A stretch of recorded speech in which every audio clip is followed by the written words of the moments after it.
Yesterday I had an interview and I had to show my portfolio. It's just a website.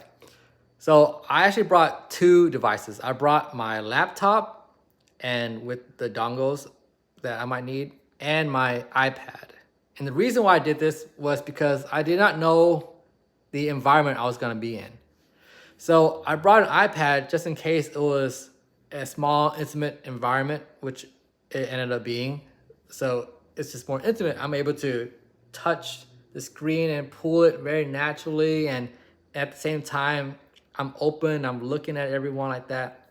So it's just a way better experience. I brought the laptop just in case I had to put it on a big screen, right? So having a laptop out, it's like kind of awkward. So like, let me show you my portfolio here. This is a project I worked on when I was in 4th grade. And as you can see, I did this and I made this. And this was really cool. I made this with my cousin Bob. So as you can see, I'm like looking back and forth, just making sure the screen is jiving with what I'm showing.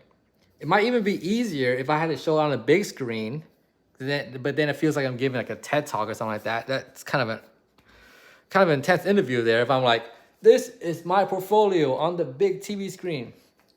So I had to be prepared for that. So I had some dongles and stuff like that, but I didn't have to do that.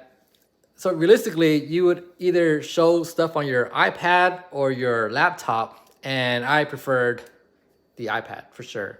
And here's another thing, getting Wi-Fi. So I needed the internet to access my portfolio. That was a little bit awkward because I'm like tapping in the Wi-Fi password. I'm like trying hard to not screw it up. And it took like a minute for it to connect to the Wi-Fi. And the people interviewing me was like, oh, you sure? I can just bring out my laptop and whatever.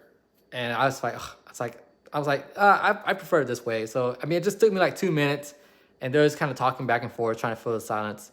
So that was a little bit awkward. So I don't know, either set up your phone hotspot first or something like that. But even then, that's not reliable. So I don't know what the best way to do it is. What I should have done is ask the Wi-Fi password from the front desk. So I was prepared because I was waiting for about 5 minutes in the front lobby. So yeah, that's what I would have changed. But using an iPad to present, it's just a much better experience. It just feels more engaging and natural. It's just nice. And yeah, so something to consider if you have a portfolio to show at your next interview.